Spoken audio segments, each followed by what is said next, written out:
Welcome to Taking Back Her Brain with Love, the only podcast using neuroscience and self-coaching strategies to rewire your brain to get the results you want in your life. With your host, Coach Amber Lynn.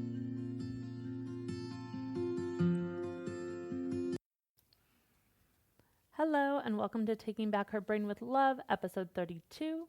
On today's podcast, it's going to be more of a personal podcast about me and my life.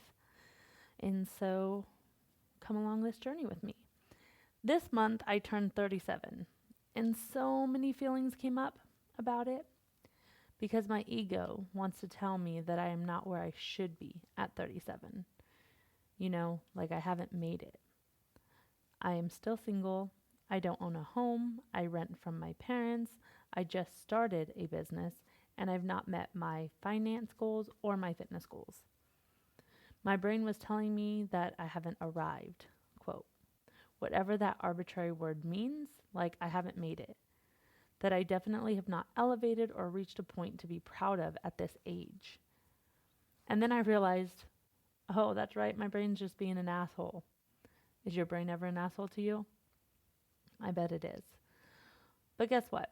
We don't have to let the asshole side of our brain win. We get to retrain it and remind our brain that we do have things to celebrate and we do have things to be proud of. And society, the world, our families do not get to define what made it or what success or what arrived looks like. We do. So on this podcast, I want to really focus on like what I'm celebrating this year, what I'm proud of. So as like I pushed my brain to like focus on like what are we proud of? Like what are we happy about? Where have we arrived? What are we celebrating? What success have we come to? It's like I have a lot to celebrate and be proud of. My brain forgets that I've been a teacher for the past decade of my life, that I went to college for 8 years and have a master's degree in education, and I am starting a business. At the age of 36, I started a whole brand spanking new business on my own. I have 2 healthy children that I'm doing my best to raise and be there for them the way I want to be. Then I realized the things that I'm most proud of really are internal. They aren't external, and they are not what the world would deem as made it or success or, the trophy wife of life, right? But to me, these successes that I'm going to share with you mean everything because I've been chasing my entire life inner peace. I've been chasing my entire life self-acceptance, self-love. And I finally feel like I've really found it. Do I have moments, times, hours, weeks where it doesn't feel like it? Absolutely, I'm human. But I have the tools and strategies to get myself back. So other things that like I'm happy and proud of to celebrate. I've been single on purpose for over 2 years. My brain forgets that I did this on purpose. Have I tried dating? A few times, yes, and then I stopped because I realized I still wasn't ready yet. I have given my time to heal, to really be with myself and give myself the space and love I need from me. And for me, this is huge because I would just date and date and date out of fear that I would never find my person if I wasn't dating. Instead, this time around, I dug deep, deep within me because I wanted inner peace and healing before moving forward. And the past 2 years, I've done that for myself. I've taken the time to practice being present with my family and to literally be with myself and give myself what I need.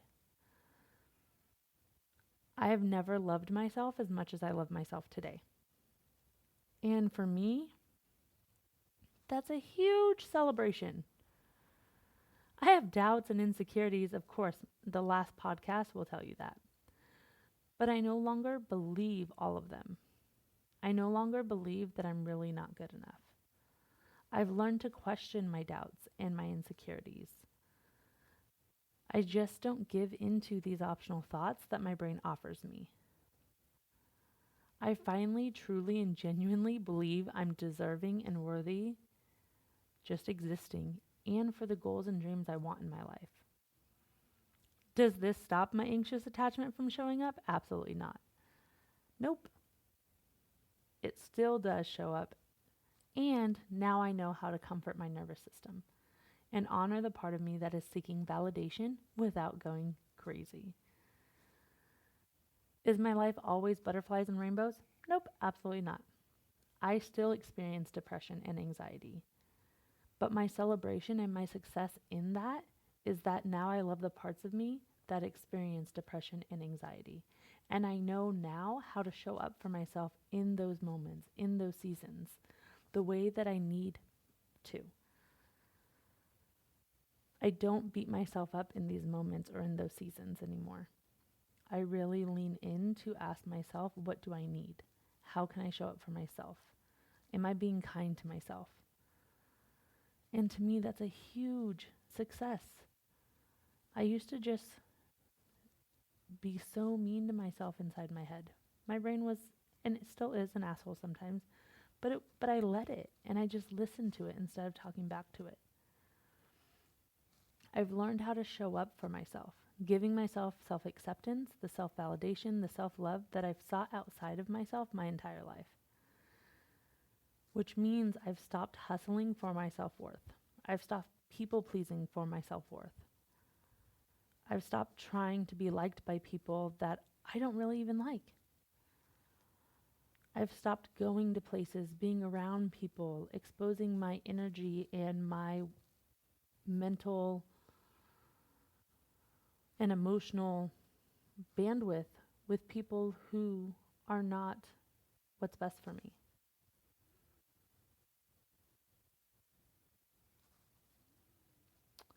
And for me, like, to stop people pleasing, to stop hustling, to stop trying to prove and earn my worth is huge.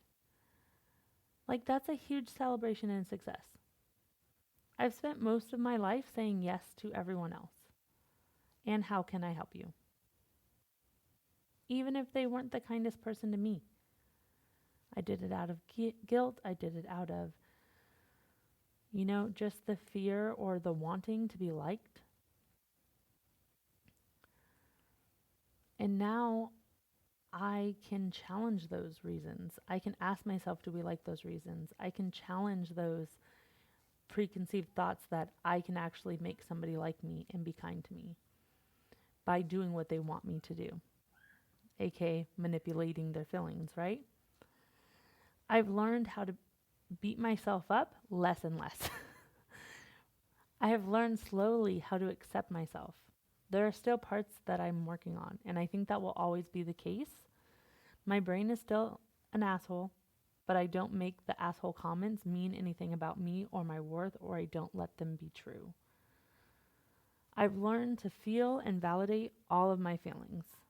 While knowing that not all of my thoughts are true, they still left me with this ick feeling that now I am the vessel for. Is it easy to feel my feelings? No. Do I always want to do it? No. Do I still find the urge to put it off or wait? Yes.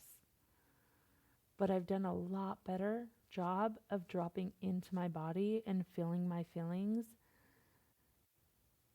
And to me, that's everything.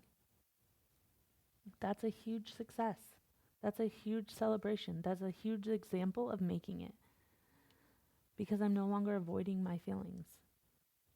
I'm no longer buffering as much. I'm still human. I still buffer. There's some feelings that are big and I still buffer. I actively take steps to manage my mental and emotional health. And to me, this is one of my greatest celebrations and successes. I seek out resources and podcasts to support me in learning about the brain and feelings. I seek out my life coach. I make life coach sessions. And I found life coaching, and that alone has put my life on a complete different trajectory than before I found life coaching. I've grown in my patience and my ability to regulate myself. I still snap at my toddler. I still snap at my teenager when I've met my threshold. But in these moments, I give myself grace and compassion. I don't beat myself up for being a bad mom. I've also apologized to my children more and modeled that I am not perfect and I never will be, but I do see and value them as little human beings outside of me, and I am trying my best. And I'll keep showing up each day the best that I can at that day. I've faced so many fears this year, and I kept showing up even when I wanted to hide. I made hard decisions. I went through bankruptcy this year, and yes, to me, that I'm considering it a celebration because I decided to go through the hard feelings of shame and guilt to start over financially. It was not easy, and I still did it. I mean, scarcity and money is an entirely different podcast of its own that I should do one day.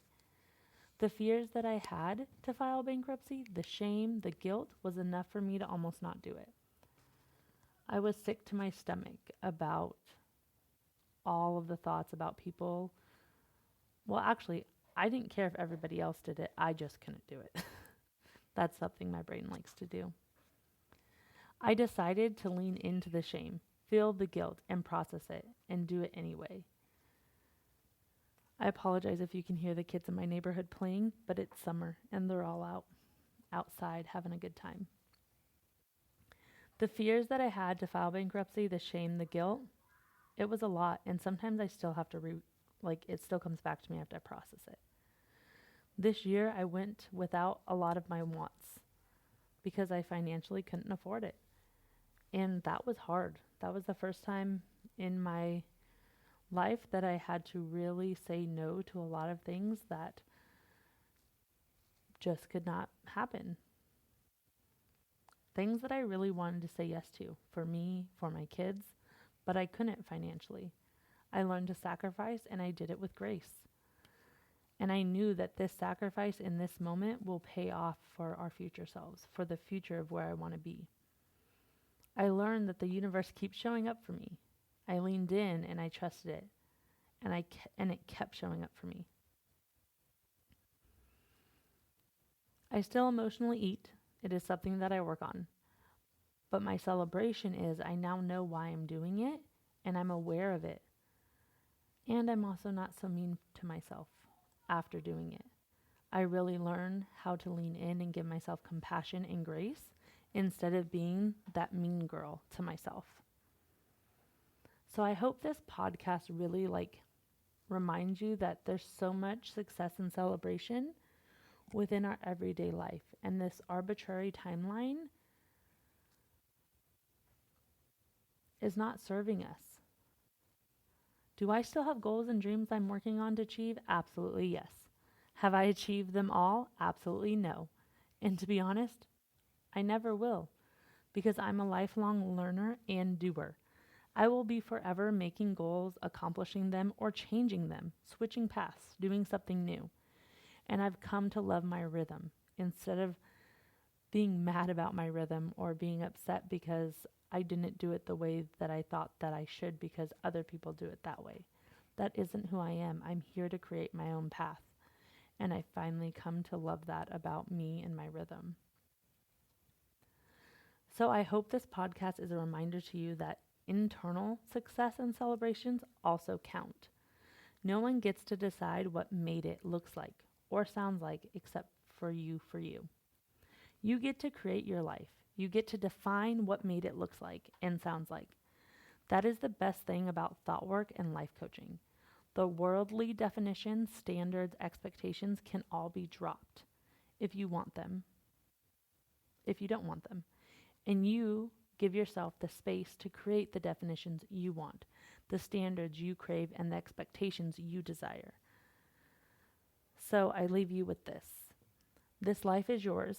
You get to drop these timelines, these definitions of success, and create your own. So what does it look like for you? What can you celebrate today? I urge you to practice celebrating yourself because I guarantee you don't do it enough. And your brain, it needs it. Your brain train needs new rails to ride. Success train, here we go. So go celebrate you. You amazing. Thank you for listening today. I wanted to share with you that I'm starting a new group coaching program called Taking Back Your Brain Through the Art of Emotional Freedom, and I would love to see you there. Email me at amberlynn@takingbackherbrain.com for more information, or go connect with me on Instagram at takingbackherbrain. Don't forget to like and share this podcast with the people in your life. It would be so great if you could leave me a review. It helps boost the podcast so that it reaches more women. Thank you so much.